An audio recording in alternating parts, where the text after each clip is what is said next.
Tonight, we begin with a development that U.S. officials, foreign policy analysts, and senior intelligence advisors had feared, prepared for, and refused to speak about publicly until now. A moment that unfolded not over weeks of quiet diplomacy, not over months of back-channel negotiations, but in a single afternoon on the tarmac of a military airfield.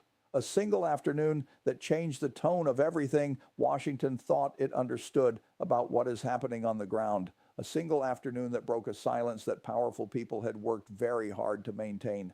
A single afternoon that forced a question no one in the Senate chamber wants to answer out loud. What Senator Daniel Harrow did today, or more precisely what he refused to do, crossed a line that the leadership of both parties had hoped would hold through the weekend, through the next briefing cycle, through at least one more closed-door session with the Secretary of Defense. And when that line broke, the press corps waiting at Dulles International Airport did not hesitate. They rushed the barriers. They called out his name. They held microphones inches from his face as he walked, head down, jaw set, eyes fixed on some invisible point ahead of him. And Senator Harrow said nothing, not one word. He responded to 17 questions with silence, with speed, and with the kind of deliberate practice blankness that you only develop when you have been trained or warned to say absolutely nothing at all. For 6 weeks now, there had been signals, not official statements, not formal briefings, just signals, that something had shifted in the conflict zone that Senator Harrow and a small bipartisan delegation had just visited. Senator Harrow has been many things throughout his career, outspoken, combative, occasionally reckless with his words, but he has been consistent in his outspokenness. His colleagues joke that you could set a calendar by his press conferences. After every overseas trip, after every classified briefing, after every tense committee hearing, Harrow talks. He has always talked. His moves have followed a certain rhythm, a cadence, almost a predictable choreography of transparency and political performance. But what set off alarm bells among veteran congressional reporters and foreign policy watchers this week was that the rhythm went silent. Journalists who cover the Senate Armed Services Committee know the indicators. They watch for them the way meteorologists watch for pressure drops, the schedule that gets quietly cleared, the spokesperson who stops returning calls, the congressional staffer who suddenly can't confirm even basic travel logistics. The sudden absence of any social media activity from a senator who normally posts twice a day, all of that went quiet simultaneously about 72 hours before Senator Harrow's plane touched down from the region. No posts, no statements, no background quotes, no off-the-record conversations over coffee in the Senate dining room. And whenever Senator Daniel Harrow goes quiet, it means something is about to get very, very loud. Early this morning, independent conflict monitors and 2 senior defense correspondents confirmed what their sources had been hinting at for days. The situation on the ground in the conflict zone had changed in ways that were not reflected in any public briefing, any official Pentagon readout, or any statement from the State Department. There had been movements, significant coordinated movements of personnel and equipment that had not been observed in over 14 months. These are the kinds of developments that defense analysts only flag when they are signaling something very specific. A change in command structure, a shift in operational posture, or the quiet beginning of something that has not yet been given a name. The observers embedded with the delegation didn't know which category this fell into, or whether it fell into all 3 at once. But what they did know was that Senator Harrow's delegation had seen things, real things, not PowerPoint briefings and sanitized talking points curated for congressional visitors, but actual conditions, actual conversations with commanders in the field, actual evidence of what is and is not working. And when a senator of Harrow's profile, a man with 31 years in office, a man who has voted on every war authorization since the first Gulf War, shifts from voluble to completely, utterly silent without explanation, even by the smallest measure, the people who cover him pay very close attention. The silence that Senator Harrow maintained at Dulles Airport today was not normal. It was not routine. It was not symbolic. It was urgent. Colleague after colleague, reporter after reporter, analyst after analyst described Harrow's refusal to speak as deliberate, coordinated, and perhaps most importantly, legally constrained, meaning someone, somewhere, had told him in clear and unambiguous terms that speaking publicly was not an option, but silence only works as a strategy if the people watching it don't know how to read it. The press corps waiting at that airport absolutely does. In fact, the response from journalists, congressional observers, and national security reporters today was among the most unified and aggressive we have seen in years of covering Capitol Hill. Here's what we know. Within 40 minutes of Senator Harrow's plane landing, 3 separate senior correspondents had already reached sources inside the Senate who confirmed that the delegation had been given a classified debrief that included information not shared with the full Armed Services Committee. These weren't the standard post-travel briefings. These were restricted, compartmentalized conversations, the kind of conversations that Senate leadership only requires when what has been seen in the field is too operationally sensitive, too politically volatile, or too potentially destabilizing to let flow freely into Washington's leak-prone information ecosystem. Tonight, multiple sources confirmed that Senator Harrow's delegation visited at least 4 separate operational sites during their time in the conflict zone, including one forward position that had recently been quietly upgraded in what analysts believe was preparation for a significant expansion of operations. The delegation witnessed conditions before the public narrative could be adjusted to account for them. They saw positions that were under pressure. They saw logistical pipelines that were stretched thin. They saw the gap between what the official briefings describe and what is actually happening when the cameras are off and the prepared remarks are put away. In other words, Harrow's delegation was given an unfiltered view of a strategic situation that the administration has been carefully managing the public's understanding of for months. The information that would have made the official story operational, the details that would have held the narrative together, is exactly what the senator witnessed contradicted. This is what made his silence at the airport so urgent to interpret. Harrow's refusal to speak wasn't just protective, it was actionable information in itself. It represented the kind of silence that tells you more than most speeches. And the reporters who witnessed it, understanding that fully, responded with everything they had, not recklessly, not impulsively, but strategically. They didn't chase him for sound bites. They didn't ask easy questions designed to be deflected. They asked the hardest questions they had, the ones that even in being refused would signal to every viewer watching that something significant is being withheld. They hit the gaps in the official story. They hit the contradictions between the Pentagon's last public briefing and what independent monitors have been documenting on the ground. And here's where the story becomes even more important. Senior foreign policy analysts now believe that the conditions Harrow's delegation witnessed were specifically designed to be seen, that the access granted to this small congressional group was not incidental, but calculated. Military commanders in the field wanted Congress to understand the reality of the situation before decisions are made in Washington that those commanders believe are being made without adequate information. They wanted to see whether Senate leadership would absorb what was shown to them and act, or whether they would return home, take their classified briefings, and allow the official narrative to continue unchallenged. But instead, something different happened. Senator Harrow, a man not known for restraint, not known for caution, not known for allowing anyone to manage his message, landed at Dulles and said nothing. And his saying nothing sent a message that was so deliberate, so controlled, that even the most seasoned Hill reporters stopped mid-question and looked at each other. You don't stop Daniel Harrow's mouth easily, but today something did. National security attorneys speaking with journalists under strict anonymity described Harrow's posture as legally managed, a way of complying with classification obligations without actively deceiving the public. But the silence itself proved that what he saw was real, significant, and serious. His refusal was not only disciplined, it was targeted so precisely at the specific questions being asked that veteran reporters noted he wasn't avoiding the questions randomly. He was avoiding them in an order that itself told a story. That sequencing matters because it shows that Harrow is not confused about what he can and cannot say. It shows that Senator Harrow is not a passive carrier of information waiting for permission to speak. He is an active participant in a decision. The decision to hold something back until the right moment, the right venue, or the right level of official authorization allows it to come forward. As reports continued coming in throughout the evening, we learned more about the scale of what the delegation actually observed. Senator Harrow was accompanied by 2 members of the House Armed Services Committee and 1 senior Senate Intelligence Committee staffer who, sources say, spent significantly more time in classified briefings than the other members of the group. A second delegation member, a freshman senator on her first overseas military visit, reportedly requested an immediate private meeting with the chairman of the Joint Chiefs upon returning to Washington. A third member of the delegation, a congressman with decades of military service himself, was seen entering the Pentagon's secure briefing facility within 3 hours of the plane landing, according to 2 sources familiar with his schedule. This wasn't just a congressional trip. This wasn't just a fact-finding mission. This was a reckoning.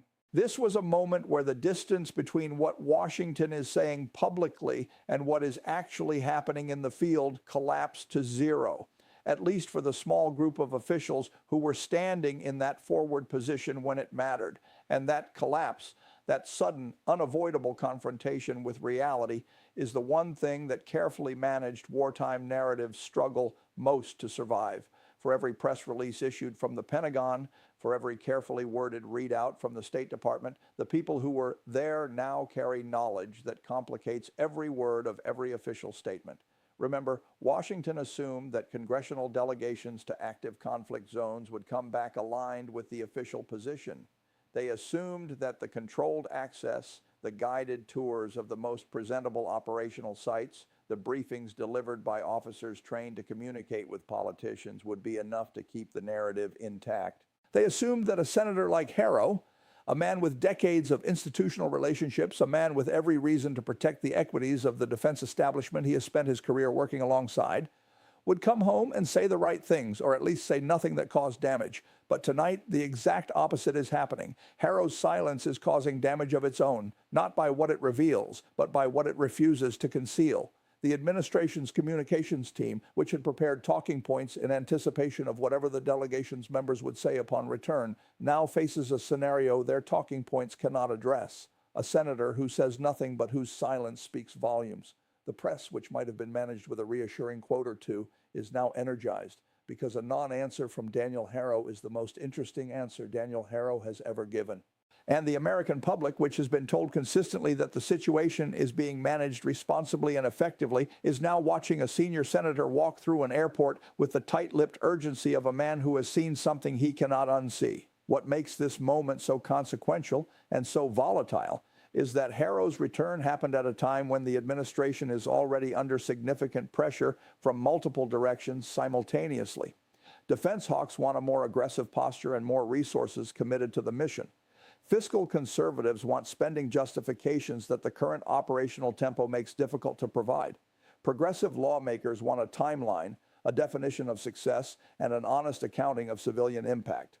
Allied governments want assurances that U.S. commitment is long-term and not subject to the turbulence of domestic politics. The administration is balancing these demands while managing an information environment in which every leak, every unguarded quote, every classified detail that finds its way onto the front page makes that balancing act exponentially harder. And when senior officials in that position see a well-known senator return from the field and refuse to say a single word to the press, they don't exhale with relief. They understand immediately what it means. They are doing it from pressure, not from confidence. They are doing it from the realization that the information Harrow carries is too combustible to manage through normal channels and will need to be handled with extraordinary care. The White House's response tonight was not normal. It was not routine. It was not the standard, we don't comment on congressional travel boilerplate. The statement, issued through the National Security Council and shared with a small number of senior correspondents, was designed to signal that the administration is not willing to allow Harrow's silence to define the public understanding of conditions in the conflict zone without at least attempting to set a competing frame.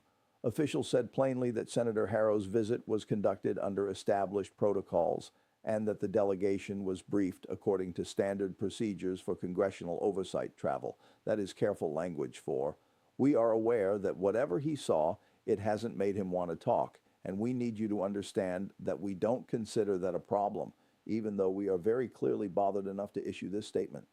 You don't usually hear that particular combination of procedural reassurance and barely concealed anxiety from the National Security Council unless something genuinely significant is at stake.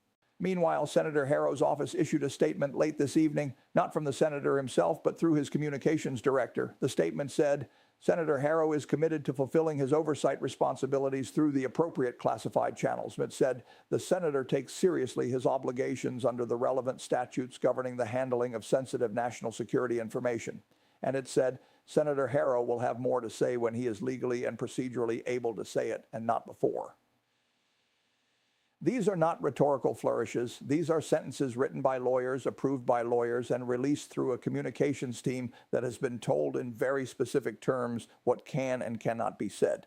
These are statements from a senator's office that understands just how high the stakes have become and that the wrong word, the wrong framing, the wrong detail slipping into public view before the proper moment could have consequences that go far beyond one man's political reputation. Here's what makes the situation even more concerning as the evening continues. Senator Harrow's silence isn't isolated. Along with the senator's refusal to answer questions at the airport, two other members of the delegation declined interview requests from major networks through their spokespeople, citing ongoing classified review processes. The Senate Armed Services Committee abruptly postponed a scheduled public hearing originally set for this Thursday with no new date provided. A senior Pentagon official who had been scheduled to appear on 3 Sunday political programs quietly withdrew from all 3 bookings within hours of the delegation landing. All of this happened within the same 12-hour window. When multiple actors across multiple institutions all go quiet at the same moment, it means something coordinated is underway. The silence isn't individual. The silence is organized. And organized silence in Washington is almost always the precursor to something breaking through, a testimony, a disclosure, a hearing, a decision that cannot be deferred indefinitely, that the people managing that silence are trying to control the timing of. Analysts and veteran Hill watchers are now considering several possibilities. One is that Senator Harrow is preparing to request a full classified briefing for the Senate Armed Services Committee, one that would compel the administration to present under oath and on the record information that has not yet been shared in any formal oversight setting. Another is that Harrow is coordinating with other delegation members to develop a joint statement that has been vetted by security officials and that can be released publicly without triggering classification concerns, but that will still say enough to shift the political conversation significantly. A third possibility, the one that most concerns the people closest to the administration's legislative affairs operation, is that Harrow is preparing to use the procedural tools available to a senior Senate committee member to force disclosure, to compel testimony, and to make the gap between the official narrative and operational reality impossible to continue ignoring. But today, the airport moment took the easy option off the table. Harrow didn't give a vague, reassuring quote that could be spun by the White House communications team. He didn't offer a diplomatic non-answer that allowed the official story to stand undisturbed. He didn't let himself be photographed nodding along to a reporter's framing that suited the administration's preferred message. He walked through that terminal in complete silence, and in doing so, he told everyone watching that something very significant is coming on his timeline through his chosen channel in the form he decides is appropriate. What we're watching now is a test of institutional integrity. The administration wants to see whether the classification system, the legal and procedural architecture of secrecy, can hold long enough to allow the situation to evolve before the political consequences of full disclosure become unavoidable. Senator Harrow wants to demonstrate that congressional oversight is not merely ceremonial, that when senators are given access to the truth of a situation, they retain the moral and institutional authority to eventually make that truth known. The press wants to prevent a scenario in which the gap between public narrative and operational reality becomes so wide that the entire information ecosystem around the conflict loses credibility. And the American public, the people whose sons and daughters, whose tax dollars, whose national security interests are directly implicated in every decision being made in that conflict zone, deserves an accounting that is honest, complete, and not filtered through the preferences of those whose reputations depend on managing the story. Tonight, we've heard from sources inside the Senate who are now monitoring the situation with considerable urgency. They say that Harrow's office has already been in contact with the Senate legal counsel regarding his options for public disclosure. They say that at least one member of the delegation has already indicated to colleagues that they believe the public has a right to know what was witnessed, and that the current classification framework is being applied too broadly to protect operational details that are, in fact, policy judgments, not security vulnerabilities. And they say that Senator Harrow's decision to say nothing at the airport is likely part of a deliberate sequence intended to establish the record, to show that he attempted to work within the system before deciding that the system was insufficient to the moment. But the administration is not passive in this standoff. In fact, the administration is actively working to get ahead of whatever Harrow is preparing, reaching out to committee leadership, consulting with legal counsel of its own, and preparing a public communications strategy that can absorb whatever comes next without catastrophic damage to the official narrative. Their response today, methodical, coordinated, and urgently quiet. sent a message to Senator Harrow that his leverage is understood and that the administration intends to compete for the framing of this story with every tool at its disposal. And it sent a message to the press and the public that whatever comes next, the administration intends to be standing at the podium when it does. As the evening goes on, we expect more details to emerge about what exactly Senator Harrow and his delegation witnessed in that conflict zone, and about what precisely the administration's communication strategy will be when the information can no longer be contained. But what we do know is that Harrow's silence tonight was not accidental. It was legally advised, it was strategically calculated, and it was a signal not of defeat, not of confusion, but of preparation. What happens next will depend on what Harrow does in the next 72 hours. If he moves through official channels, requests the appropriate hearings, and allows the disclosure process to unfold according to protocol, this moment will be remembered as the beginning of a serious and consequential oversight exercise. If he decides that the official channels are moving too slowly or too opaquely to serve the public interest, the administration's own lawyers have already acknowledged in private that they have limited tools to stop him. They have shown they are watching. They have shown they are preparing, and Senator Harrow has shown that he is doing the same. And tonight, for the first time in years, a senator who built his entire political identity on saying exactly what he thinks has chosen, carefully, deliberately, legally, to say nothing at all. The terminal at Dulles is quiet now. The cameras have moved on to their next position. The reporters are filing their pieces, choosing their words, trying to convey to their audiences the specific weight of a silence that was louder than any press conference. And when Daniel Harrow is quiet, it means he is calculating. It means he is choosing his next move with the kind of deliberateness that only comes when the stakes are high enough to demand it. Because tonight, Senator Harrow reminded Washington, and anyone paying close enough attention, of three things that this city sometimes forgets: that what is seen cannot be unseen, that what is known eventually finds its way out, and that the most powerful statement a senator can make is sometimes the one he refuses to make until the moment he decides the country is ready to hear it. This story is far from over, but tonight one thing is clear. The gap between the official version and the real version has a name on it now, and that name walked off a plane today, said nothing to 17 reporters, and went home to make a phone call that will matter enormously. The clock is running, the silence is deliberate, and we will be here watching every development, every procedural move, every carefully worded statement and strategic non-answer as the next phase of this story unfolds.